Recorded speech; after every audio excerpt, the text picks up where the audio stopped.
Qala al-muallif rahimahullahu ta'ala wa hukiya halaman 6 wa hukiya anna ba'dhan nasi ikhtalafa fi syarafil alimil fasiqi wa syarafil jahilil abidi.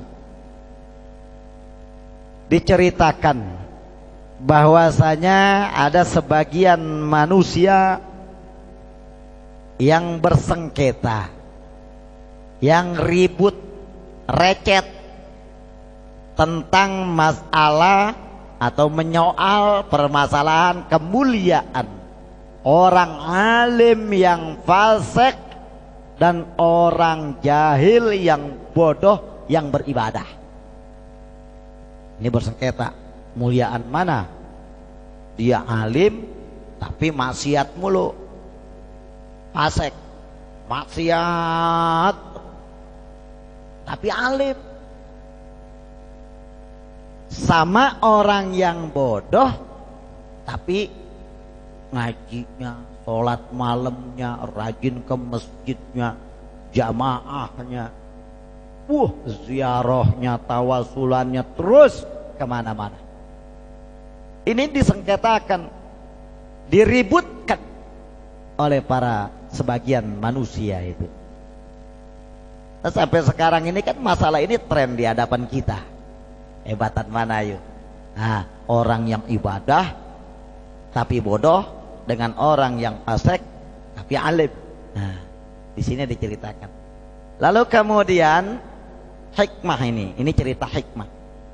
Lalu fa kharaja ahadun minhum wa dhahaba ila sumi'atil abidi al jahili. Lalu kemudian salah satu dari golongan yang mempersengketakan, yang mempermasalahkan urusan itu keluar menuju tempat wiridnya orang bodoh yang ibadah. Datang nih dites. Ketika habis ribut, muliaan mana? Kalau gua sih orang yang alim walaupun fasik. Yang satu bilang belum tentu, masih mendingan dia goblok-goblok juga rajin ngajinya, goblok-goblok juga tahajudnya nggak pernah tinggal, goblok-goblok juga tasbih nyangkut terus. Ada kan yang begitu? Goblok-goblok juga itu jidatnya udah pada keleng, hitam semua nih jidatnya, tapi goblok, ngaji nggak bisa, apa nggak bisa. Begitu ribut kagak kelar-kelar, fa kharaja ahadum minhum ila sumi'atil abidil jahili. Lalu keluarlah salah satu dari mereka itu menuju tempat zikirannya.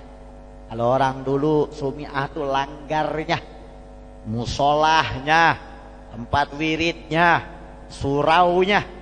Ini orang yang ibadah tapi dia bodoh. Yang pertama dites orang bodoh dulu. Orang bodoh yang ibadah, rajin banget dilanggar, rajin banget di musola, tapi bodoh dites. Ketika orang bodoh lagi sholat, orang bodoh lagi zikir, orang bodoh lagi sholat malam, tahajud, tafakur, mujahadah kepada Allah, nih orang bodoh. Faqala, dites sama ini orang tersebut berkata, ya abdi, ini pora-pora jadi Tuhan, belaga-belaga jadi Tuhan nih, yang ngetes belaga-belaga jadi Tuhan di balik jendela.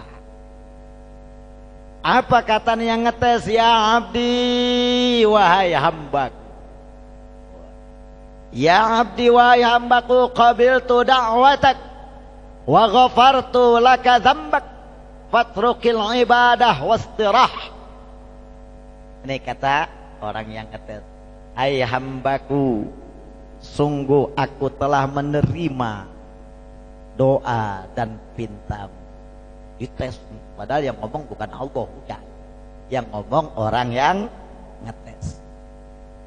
Ya abdi, wahai hambaku, qabiltu da'wataka, aku terima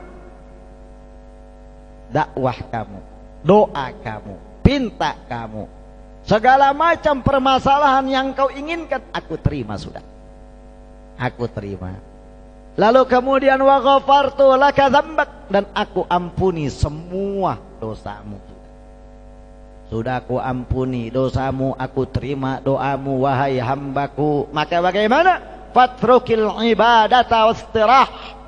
Tinggalkanlah ibadah ini dan istirahatlah kamu. Kata nih yang ngetes belaga jadi Tuhan. Ini yang ngetes belaga jadi Tuhan. Fatrukil ibadah wastirah. Tinggalkan ibadah ini dan istirahatlah kamu. Sudah. Apa tadi kamu baca dari mulai jam 12 sampai sekarang sudah aku terima. Kau minta ampun sudah aku ampuni. Tinggalin ibadah udah tidur. Apalagi ada bola ntar nonton bola dah loh begitu.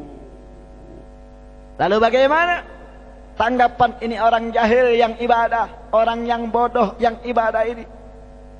Faqala al-abid ilahi. Ini seorang yang bodoh ketika mendengar berita itu, dia pikir emang itu dari Tuhan beneran. Apa jawab dia? Ilahi inni arju minka hadha wa inni ahmaduka wa ashkuruka wa a'buduka min zamanin kadza. Ya Allah, sungguh aku berharap tentang hal ini. Sudah sekian lama saya ibadah kepadamu ya Allah. Capek rasanya saya begitu udah bahasa kita. Udah lama banget gua tunggu-tungguin, baru ini gua disuruh berhenti. Padahal aku ibadah kepada engkau dari zaman sekian. Dari piyik saya ibadah kepada engkau ya Allah. Aku memujimu, aku bersyukur kepadamu. Semua aku beribadah kepadamu, semua waktuku kuibadahkan kepadamu. Sungguh aku menanti hal ini ya Allah. Kata ini orang yang jahil tadi, orang yang bodoh tadi. Lalu bagaimana dengan begini? Fasara mukhtian. Jadilah seorang yang ibadah itu mukhtian. Dia luput. Kafiran bijahli, kafir dia dengan sebab kebodohannya. Kenapa? Bangga seakan-akan dia udah bicara kepada Tuhan. Dia merasa dirinya lah yang bisa bicara dengan Tuhan. Dapat jawaban langsung mendengar suara Tuhan. Bahkan ketika diperintahkan meninggalkan ibadah, dia tinggalkan ibadah itu. Ini karena kebodohan. Orang kafir sebab kebodohan. Bukan jadi abid, tetapi dia menjadi kafir sebab kebodohan. Bukannya dia teliti dulu ini suara siapa. Kalau dia belajar tauhid nggak mungkin Tuhan datang ngomong sama kita, nggak mungkin. Nggak mungkin Tuhan menyuruh meninggalkan ibadah. Nggak mungkin, karena Quran sudah paten jelas, hatta ya'tiyakal yakin, sampai datang kematian kepadamu kau terus ibadah, ibadah, ibadah. Kok tiba-tiba ujug-ujug Tuhan nyuruh berhenti ibadah? Dari mana ceritanya? Nggak ada. Allah sudah perintahkan kita dalam Al-Quran.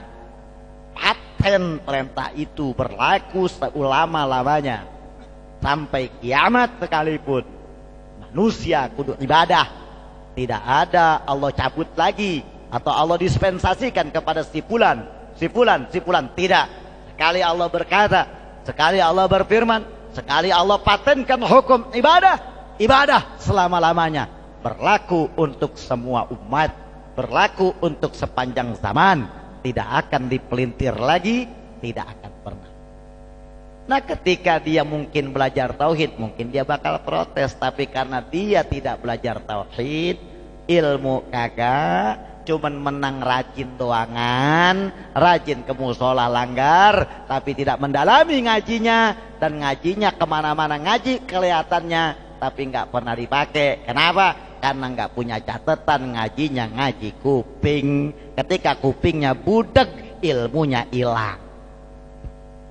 Ketika kupingnya curek, ilmunya habis. Makanya kalau ngaji, saya perintahkan bawa pulpen, bawa buku. Kullu ilmin laisa fil qirtasi dha wa kullu sirrin jawazal istinsya. Yang namanya ilmu tanpa ada tulisan dha bakal hilang, bakal sia-sia. Kudu catat, kudu catat, kudu catat yang benar, yang rapi. Tujuannya ketika kita sudah paham, pasti nanti kita akan mampu mengajarkan kepada anak-anak, bini, cucu kita dan orang lain yang membutuhkan. Ma hufidha far wa ma kutiba qar. Dan apa yang kita hafalkan, apa yang kita ingat, bakal lupa, cepat lupanya. Cepat lupanya. Wa ma kutiba qar, dan apa yang kita tulis qar, pasti dia akan tetap. Maka saya minta kepada teman-teman yang ngaji, tulis, bawa pulpen, bawa buku biar bagus. Kenapa? Sesuai dengan niatnya menuntut ilmu, kita amalkannya lebih gampang lagi. Nah, ini orang yang bodoh tadi kafir sebab kebodohannya. Walaupun dia di atas sejadah, walaupun dia udah bisa terbang dalam wiridnya, walaupun dia hebat, walaupun dia seperti apapun ibadahnya, tetap dia akan menjadi kafir sebab kebodohannya ketika datang ujian dari Allah Subhanahu wa ta'ala. Lalu kemudian summa dhahaba ahadun minhum ilal alimil fasiq fa idzan huwa yashrabul khamr. Di sini ada lagi seorang yang tadi menguji orang yang bodoh. Berangkatlah ia kepada orang alim yang fasik. Dia menuju, dia paranin itu orang alim yang sedang maksiat. Fa idzan huwa yashrabul khamr. Sedangkan saat itu orang alimnya lagi mabok, lagi minum bir, lagi minum topi miring, lagi minum mensen, minum khamr, minum minuman keras. Ketika didatangi, si alim yang fasik tadi sedang minum khamr. Hobinya minum khamr, hobinya mabok tiap hari itu orang alim. Lalu diuji oleh seorang tersebut. Apa? Faqala ya abdi ittaqi minni wa ana rabbuk asturu dzambak wa anta la tastahi minni fa inni uridu uhlikuka. Hai hambaku, kata ini orang yang menguji, belagak jadi Tuhan juga. Wahai hambaku, padahal ini orang alimnya lagi mabok. Melihat orang alim lagi mabok, diomongin sama ini yang kata, hai hambaku, hai hambaku, ana rabbuka, aku adalah Tuhan. Wa ana rabbuka, aku adalah Tuhanmu. Asturu dzambak, aku telah menutupi semua dosa-dosamu. Aku hapus dosa-dosamu semua. Wa anta la tastahyi minni, sedangkan engkau tidak pernah punya rasa malu kepadaku. Wa anni uhlikuka, sungguh aku akan mengazabmu. Sungguh aku akan mengazabmu. Ini aku akan hancurkan kamu, aku akan rusakkan kamu.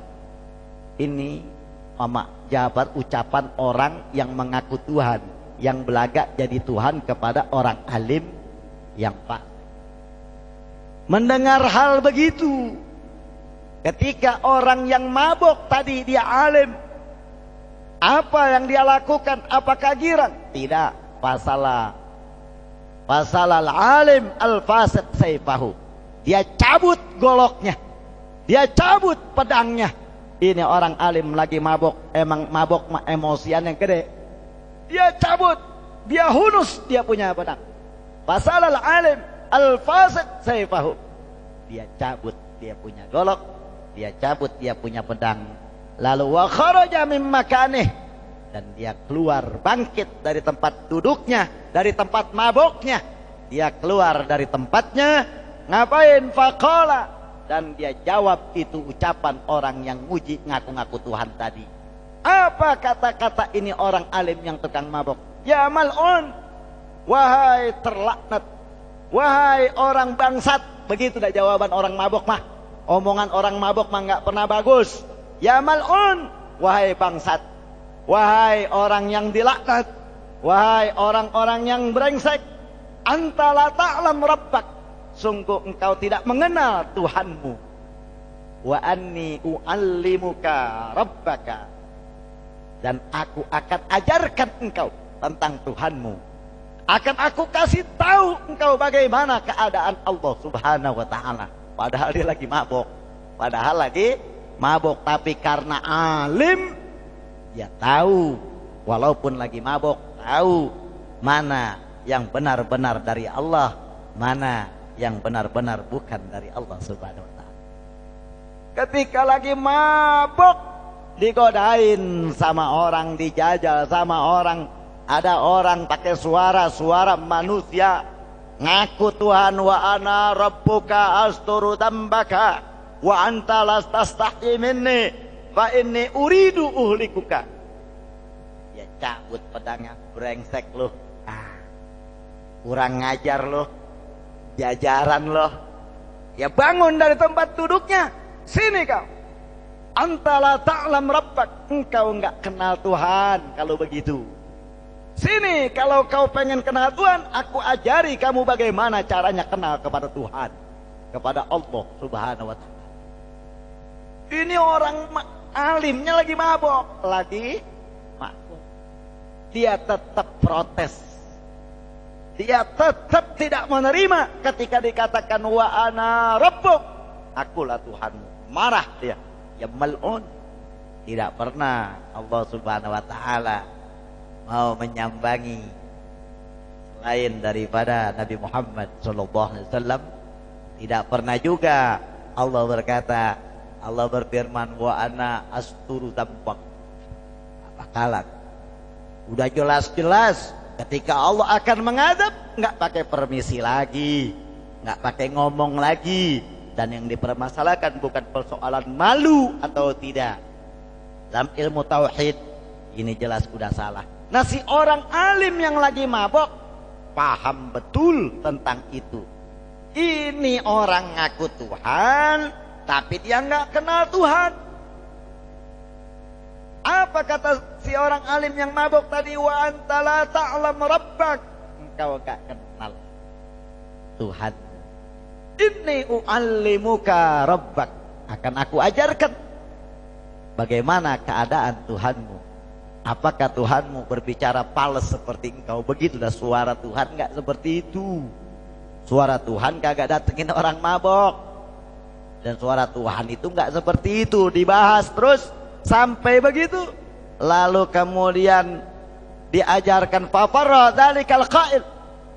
Ketika mendengar jawaban si orang alim yang mabok tadi, sambil menghunus pedangnya keluar dari tempatnya dan memaki-maki itu orang yang mengujinya. Farra dzalikal qail, pergilah, lari tunggang langgang ini orang yang nguji, yang ngaku-ngaku belaga jadi Tuhan. Nah, dari sini fa'ulima dzalika, jelas bisa kita tahu bahwa seorang yang alim dan ahlinya, walaupun bagaimana keadaannya, lebih mulia daripada orang yang bodoh, walaupun dia beribadah kepada Allah. Mana buktinya tadi? Ketika orang yang bodoh dia ibadah, ada suara yang mengaku-ngaku Tuhan, mengatakan sudah kau tinggalkan itu ibadah. Dia langsung gembira, dia langsung senang. Dia memang mencari hal-hal yang seperti itu. Dia hanya mengharapkan dalam ibadahnya tentang penampakan, uka-uka dan segala macamnya. Dia nggak mencari betul-betul karena ibadah kepada Allah sudah paten bahwa di dalam Al-Quran hatta ya'tiyakal yakin, suruh kita menyembah Allah hatta ya'tiyakal yakin, sampai datang kematian kepada kita. Masa Tuhan memberhentikan ibadah, menyuruh kita untuk tidak ibadah, bahkan disuruh istirahat Nggak ada. Baginda Rasul hatta tawarramat qadamahu min kasratil qiyam, sampai bengkak-bengkak kakinya baginda Rasul ibadah kepada Allah Subhanahu wa taala. Baginda Rasul enggak disuruh berhenti ibadah. Baginda Rasul maksum. Baginda Rasul sudah dipastikan surganya. Bahkan sahabat-sahabat baginda Rasul ada yang mubasysyirina bil jannah. Lalu dia masih hidup di sahabatnya baginda Rasul, sudah diberitakan kabar gembiranya tentang kesurgaannya, tentang masuk surganya sudah dipastikan. Ada berapa banyak golongan-golongan sahabat Nabi yang mubasysyirin, yang selalu digembirakan karena dia akan masuk surga dan itu pasti. Tetap beribadah, nasi goblok beleguk, ngaji kagak, apa kagak. Begitu dia sembahyang, begitu dia puasa 40 hari mutih lagi puasa. Begitu dia puasa rajin, dia tirakat. Yang datang setan sama dia percaya. Yang datang setan ngaku-ngaku Tuhan, dia percaya. Yang datang iblis, dia percaya. Iblis ngaku-ngaku Tuhan pun dia ikuti. Akhirnya banyak yang tersesat. Banyak yang tersesat. Mukhti'an wa kafiran bijahli. Dia tersesat dan dia menjadi kafir sebab kebodohannya. Inilah pentingnya ilmu di dalam ibadah. Syekh Jalaluddin Abdurrahman bin Abu Bakar As-Suyuti di dalam kitab Iqlilnya, beliau ini adalah seorang faqih dan mufassir lughawiyun. Beliau ini Imam Jalaluddin Abdurrahman bin Abu Bakar As-Suyuti lahir pada tahun 849 Hijriah dan wafat pada tahun 911 Hijriah. Beliau mengarang kitab lebih daripada 7.000 karangannya. Beliau termasuk orang yang ahli tafsir. Beliau juga seorang ahli bahasa. Beliau juga seorang yang ahli fiqih. Beliau berkata di dalam kitab Iqlilnya tentang atau komentarnya tentang ayat Allah dalam surah Al-Baqarah ayat 31, yang mana Allah Subhanahu wa taala berfirman, wa 'allama Adamal asma'a kullaha. Allah Subhanahu wa taala berfirman, wa 'allama Adamal asma'a kullaha. Diajarkan Nabi Adam di situ tentang nama-nama. Ini namanya mik, ini namanya cincin, ini namanya topi, ini namanya baju. Satu-satu diajarkan Nabi Adam. Kata Allah Subhanahu wa taala dalam surah Al-Baqarah, Anda bisa baca sendiri. Jika malaikat protes tentang manusia yang akan dijadikan khalifah di muka bumi, malaikat protes, ataj'alu fiha may yufsidu fiha wa yasfikud dima. Apakah engkau akan menjadikan khalifah yang hanya membuat rusak di muka bumi ya Allah?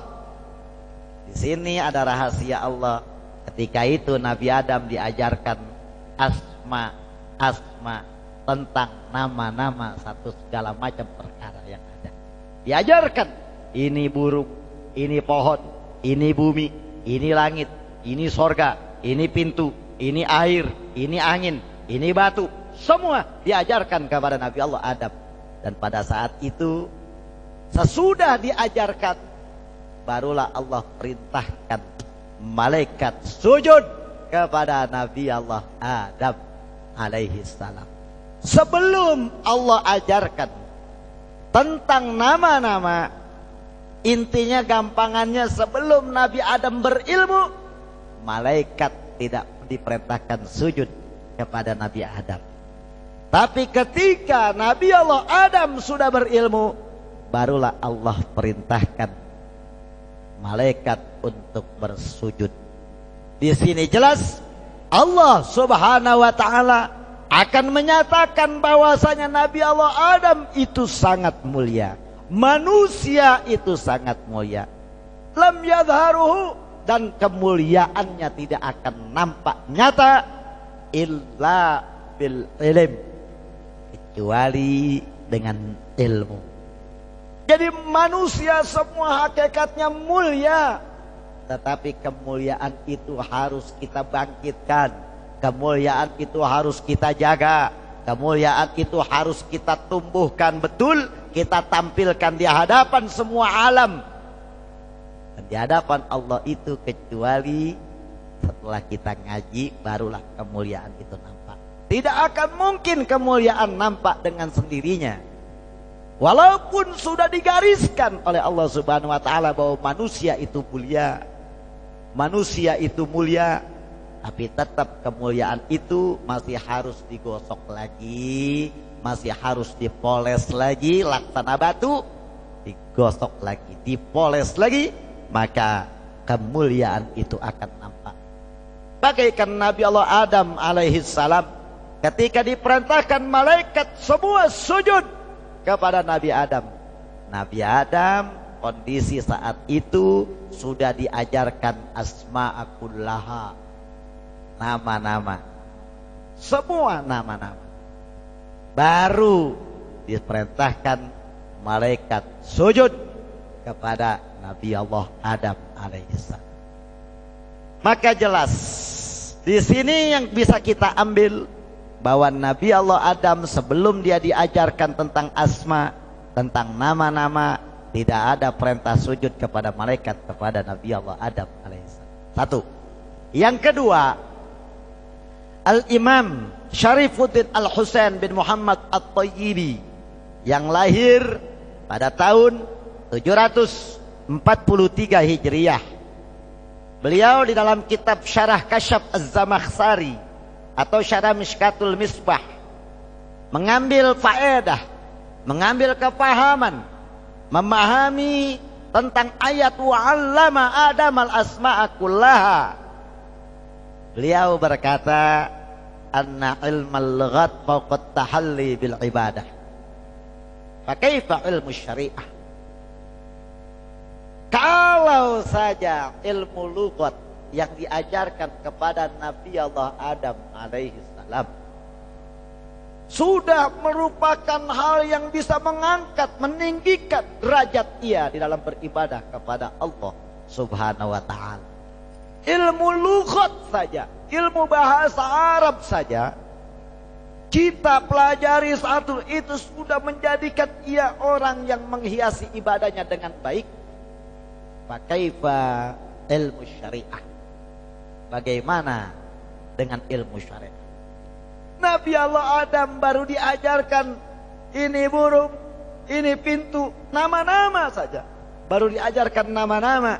Malaikat sudah disuruh sujud kepada Allah Subhanahu wa ta'ala, kepada Nabi Allah Adam. Dan itu fauqat tahalli fil ibadah. Ilmu lughat bisa meninggikan hiasan kita, bisa meningkatkan baiknya ibadah kita. Kita usolli, lafadznya bagus, baca bismillahirrahmanirrahimnya bagus, fatihahnya bagus, paham betul artinya, satu persatu kita paham arti daripada bahasa-bahasa yang kita lontarkan di dalam salat. Ini fauqat tahalli fil ibadah, sudah meningkatkan baiknya ibadah kita. Sudah bagus berarti ibadah kita. Fa kaifa ilmu syariah? Bagaimana dengan ilmu syariat? Pasti lebih menghiasi lagi, pasti lebih hebat lagi, pasti lebih mantap lagi keimanan dan ibadah kita kepada Allah Subhanahu wa ta'ala. Jadi jelas kita orang yang ngaji harus betul-betul selalu dan selalu meningkatkan ibadah kita kepada Allah, tingkatkan ilmu kita, tingkatkan ibadah kita, pengamalan. Karena sekali lagi, alim walau dia fasik tetap menjadi habibullah. Jahil si bodoh walau kana abid, walaupun dia ahli ibadah, tetap dia menjadi aduwullah. Segala macam contoh tadi sudah kita tahu. Lalu kemudian Syekh Jalaluddin As-Suyuti mengomentari tentang wa'allama Adam al-asma'a kullaha di dalam surah Al-Baqarah, di dalam kitabnya Al-Iqlil. Beliau mengomentari surah Al-Baqarah ayat 31 itu jelas jikalau malaikat diperintahkan sujud kepada Nabi Allah Adam alaihissalam itu karena Nabi Allah Adam sudah menjadi alim, walaupun alimnya baru sebatas ilmu lughat. Lalu At-Tayyibi, Imam Tayyibi di situ mengomentari ilmu lughat saja sudah sedemikian hebatnya, faqat tahalli fil ibadah, pakai ilmu syariah, maka bagaimana dengan ilmu syariat? Kalau ilmu bahasa saja sudah luar biasa. Nah, jelas ilmu apapun yang menopang ibadah kita pelajari dan kita sungguh-sungguh mempelajarinya, karena dengan begitu insya Allah lapang dada kita. Tanpa ilmu tak akan mungkin kita lapang. Ibnu Qayyim Syamsuddin Muhammad bin Abu Bakar Az-Zura'i Ad-Dimishqi yang kita sebut dengan imam-imamnya kaum Wahabi, yang orang Wahabi mengklaim ini termasuk imam besarnya, di dalam kitab Zadul Ma'adnya jelas bahwa ilmu itu semua min asbabi syarhis sudur, bisa menyebabkan lapang dada kita. Sekarang ini banyak orang yang stres kan, banyak orang stres, caleg nggak jadi stres, ya kan, tim sukses gagal mensukseskan calegnya, orang-orang dia stres karena udah dijanjiin motor kagak jadi, kan begitu ya, semuanya stres. Yang gagal kawin stres, sampai udang pada stres, itu udang pada bongkok semua, itu udang, itu stres, itu udang.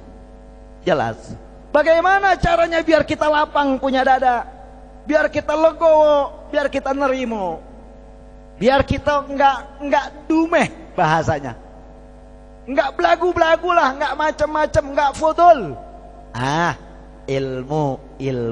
Ilmu. Sampai Ibnu Qayyim Al-Jauziyah sendiri mengatakan jelas ilmu. Fa innahu yasrul sadr, jelas dia bisa melapangkan dada kita. Wa yuwassi'uh, di dalam kitab Zadul Ma'ad situ dikatakan begitu. Ilmu bisa melapangkan dada dan bisa meluaskan wawasan kita.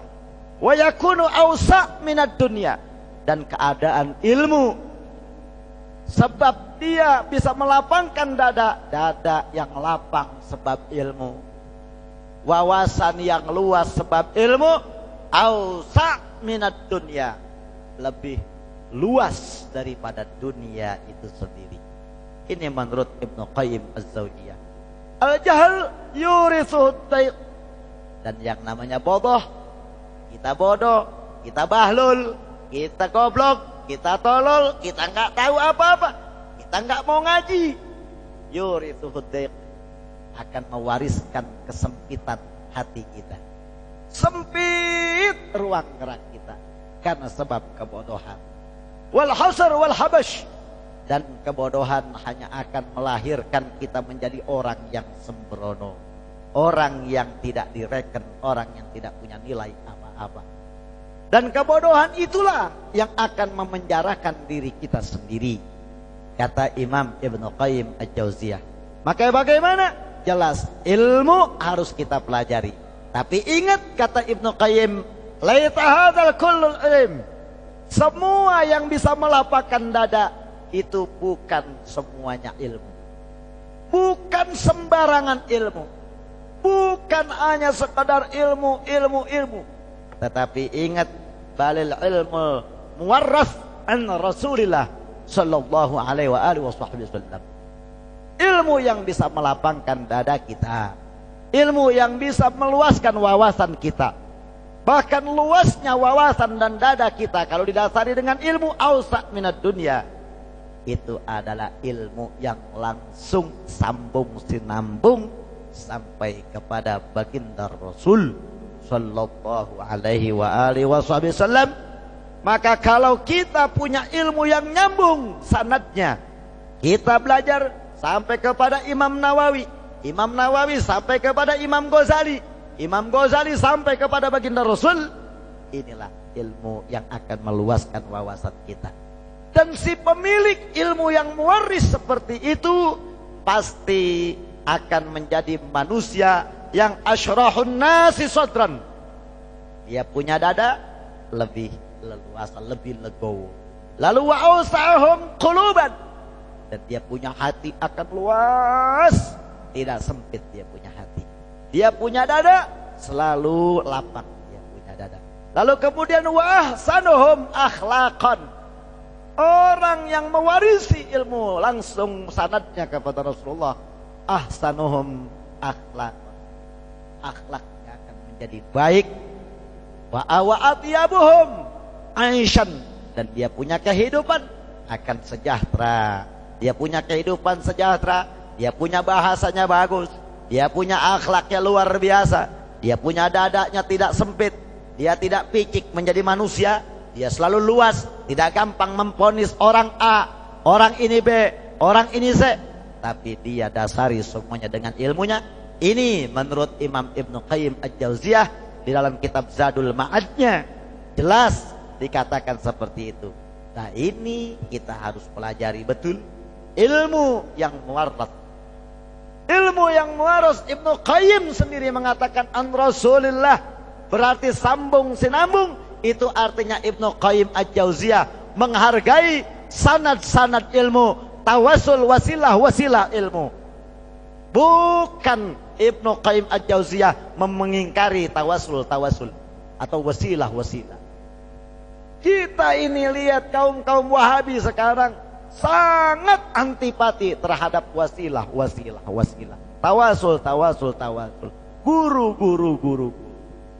Sedangkan ilmu di dalam bahasannya Imam Ibnu Jauziyah saja, bahwa ilmu yang bisa mewariskan kelapangan dada dan keluasan dalam pikiran hati kita adalah ilmu yang sambung sinambung melalui guru sampai kepada Rasulullah. Ini menurut Ibnu Qayyim Al-Jauziyah. Dia yang diklaim sebagai imamnya Wahabi tetap masih menghargai wasilah. Lah orang Wahabinya sendiri yang sekarang tidak mau, bahkan mengecam kita orang yang gemar menghafalkan sanad dan menghargai orang-orang guru-guru yang sudah tiada. Maka sekali lagi hati-hati, ilmu terus kita pelajari, kita mantapkan betul ilmu kita. Mudah-mudahan Allah Subhanahu wa taala melapangkan hati kita dan meluaskan wawasan kita dan meluaskan ilmu kita dan memberikan kita ilmu yang bermanfaat hingga kita menjadi orang yang lapang, yang paling lapang dadanya, paling luas hatinya, hingga kita menjadi orang-orang yang betul-betul bagus akhlak budi pekertinya, dan kita menjadi orang yang sejahtera dalam kehidupan kita. Dan mudah-mudahan Allah Subhanahu wa taala menjadikan cucu-cucu kita, anak kita, menantu kita, saudara kita, paman kita, sepupu kita, semua bangsa Indonesia ini dijadikan orang yang cinta kepada ilmu, cinta kepada kebaikan, cinta kepada ilmu, dan paham betul tentang ilmu-ilmu yang muwaris anna Rasulillah sallallahu alaihi wa alihi wasallam. Ala hadhihi niyyah al-Fatihah.